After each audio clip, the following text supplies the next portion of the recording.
Bonjour à toutes et à tous et bienvenue dans cette nouvelle vidéo consacrée aux élèves de deuxième année collège parcours international. La vidéo d'aujourd'hui portera sur la correction du contrôle numéro 1, semestre 2, et portera sur deux cours, le cours de la reproduction sexuée chez les animaux et la reproduction sexuée chez les plantes à fleurs. Donc l'exercice 1, l'élément,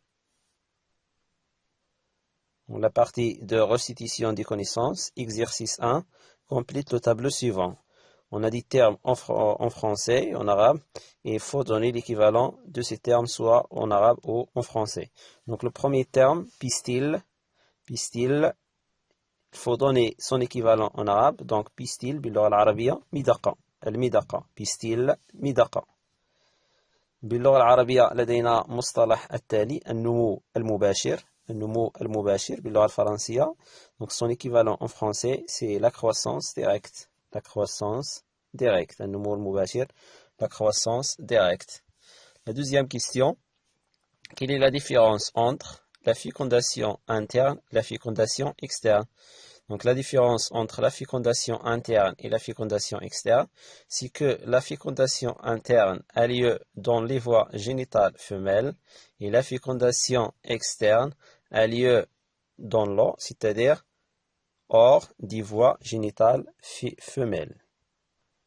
Deuxièmement, quelle est la différence entre un animal ovipare et un animal vivipare? Donc chez l'animal ovipare, l'embryon grandit dans l'œuf.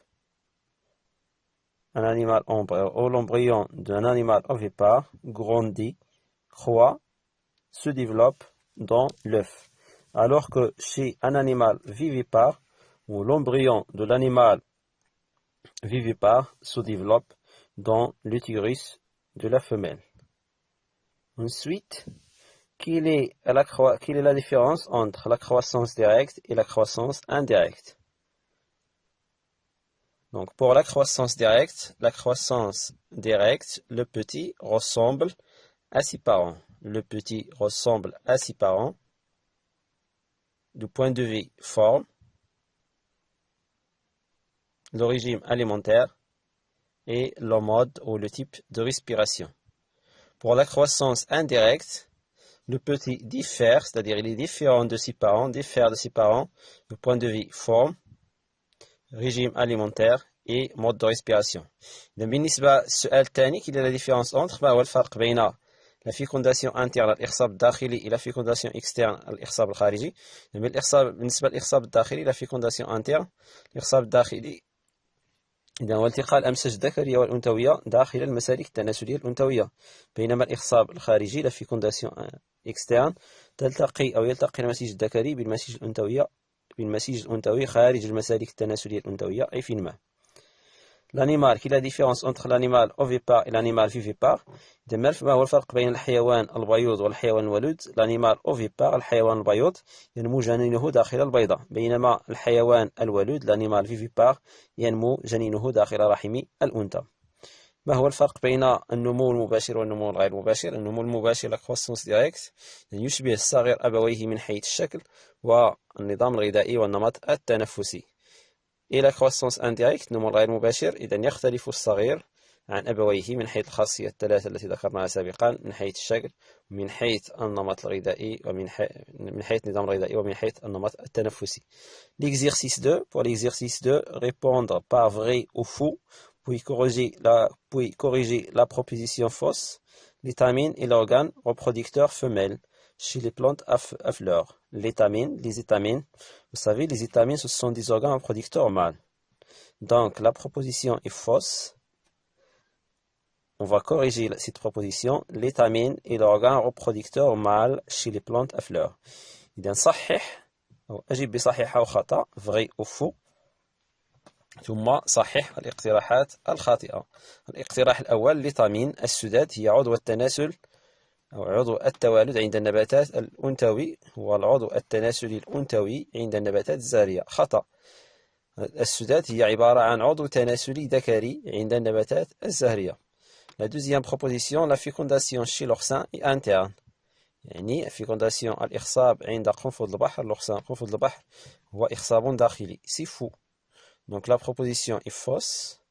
Pourquoi? Parce que les gamètes chez l'oursin, les gamètes mâles et les gamètes femelles se rencontrent dans l'eau. Donc c'est une fécondation externe. الإخصاب عند خنفذ البحر هو إخصاب خارجي لأن الأمساج تلتقي في الماء أي خارج المسالك التناسلية الأنثوية وبالتالي فالعبارة خاطئة. La fécondation chez l'oursin est une fécondation externe et pas interne. La troisième proposition, la fécondation chez les plantes à fleurs est précédée par la pollinisation. الإخصاب عند النباتات الزهرية يعني يسبقه أو تسبقه ظاهرة الأبر. صحيح. C'est une proposition qui est vraie. Donc c'est vrai. Donc on passe à la deuxième partie, le raisonnement scientifique et la communication graphique écrite. Donc pour l'exercice 1, le document ci-contre représente l'organe de reproduction chez les plantes à fleurs.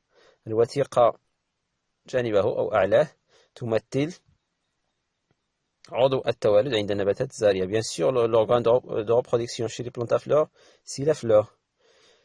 عضو التوالد عند النباتات الزهرية هو الزهرة. La première question, nommer l'organe de reproduction chez les plantes à fleurs.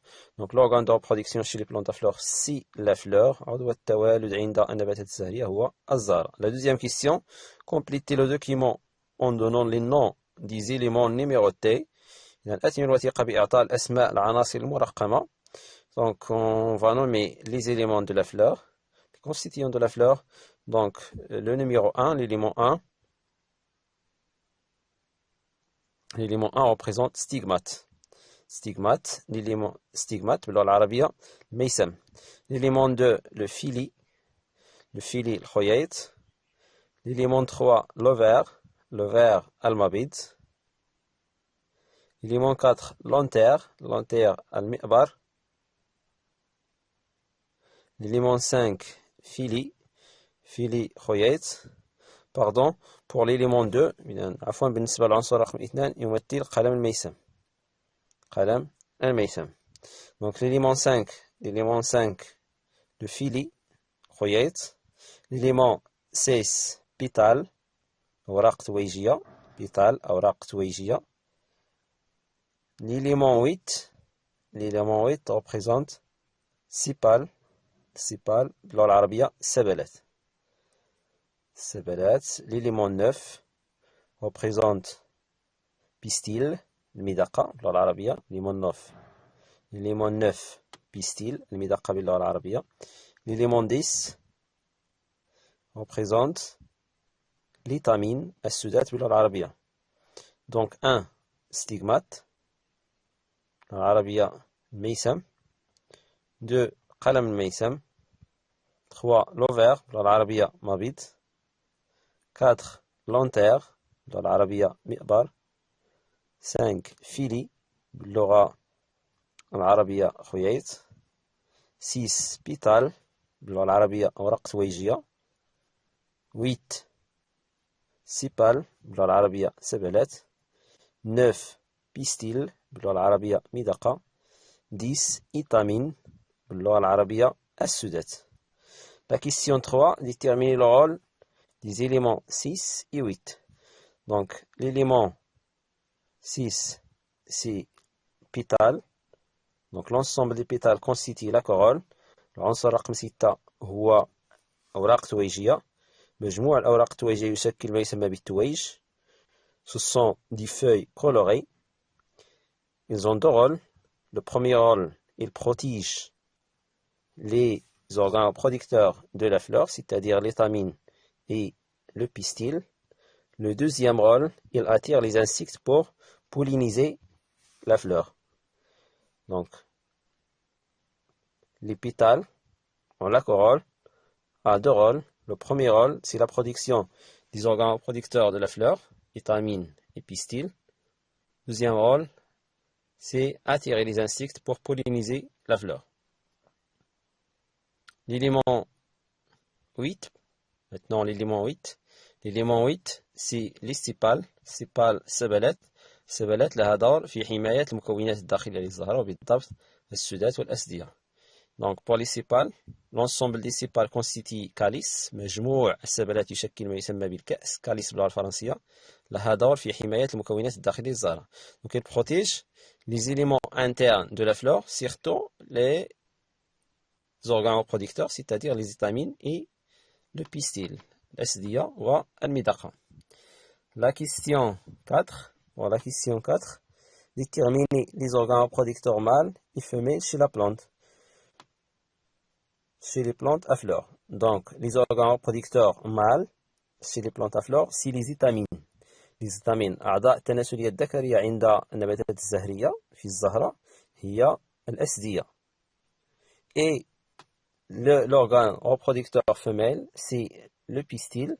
pistil باللغة العربية المدقة. إذا عضو التناسل الأنثوي أو عضو التوالد الأنثوي عند النباتات الزهرية هو المدقة. Déterminer l'origine et le rôle du type pollinique. إذا حدد مصدر ودور أنبوب اللقاح. إذا بالنسبة l'origine أو أصل أنبوب اللقاح هو إنبات حبة اللقاح.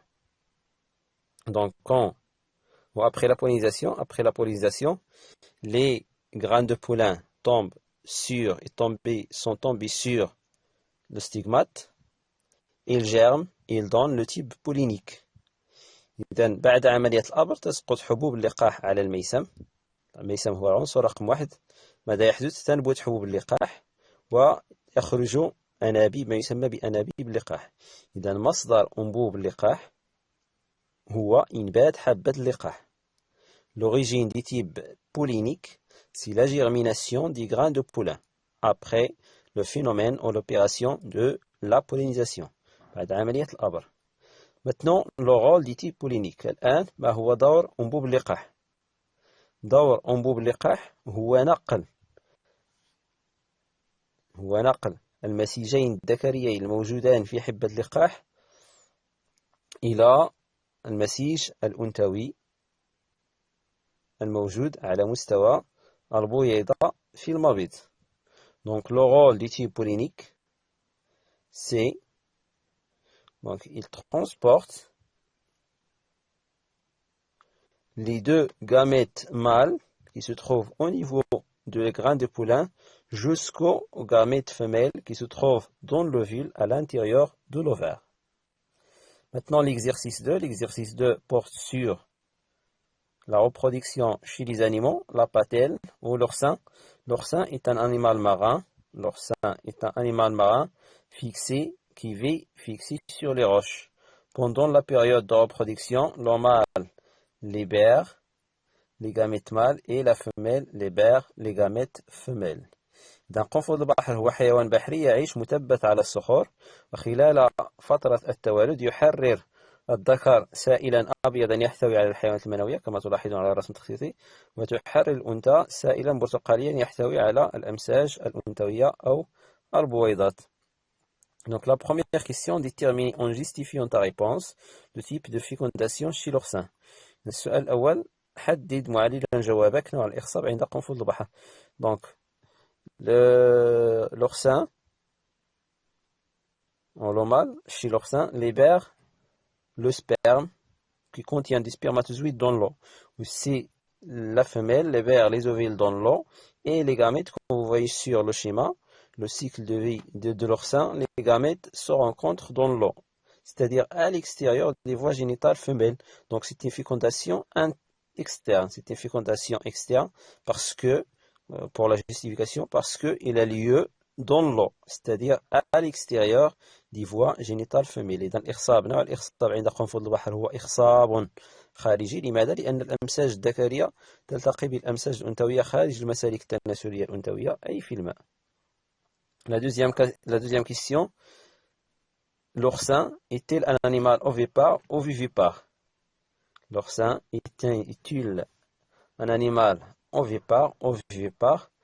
إذن هل قنفذ البحر حيوان بيض أم ولود؟ Justifie ta réponse على جوابك. L'oursin ou l'embryon de l'oursin? L'embryon de l'oursin se développe à l'intérieur de l'œuf. Donc l'oursin c'est un animal ovipare. Pourquoi? Parce que, comme j'ai déjà dit, l'embryon de l'oursin développe dans l'œuf. إذن بالنسبة لقنفذ البحر هل هو حيوان ولود أم بيض؟ حيوان قنفذ البحر هو حيوان بيض. لماذا؟ لأن جنينه ينمو داخل البيضة. La troisième question, déterminer en justifiant ta réponse le type de croissance chez l'oursin. Donc les types de croissance, vous savez, on a deux types de croissance. Croissance directe et croissance indirecte. Direct, c'est-à-dire le petit ressemble à ses parents du point de vue forme, régime alimentaire et mode de respiration. Bien sûr, chez l'oursin, on a une larve, comme vous voyez sur le cycle de vie de l'oursin. On a une larve qui diffère de point de vue forme des grands, de ses parents. Donc, la croissance chez l'oursin, c'est une croissance indirecte. Pourquoi? Parce que la larve diffère de ses parents, c'est-à-dire le mâle et le femelle adulte, du point de vue forme, du point de vue régime alimentaire, etc.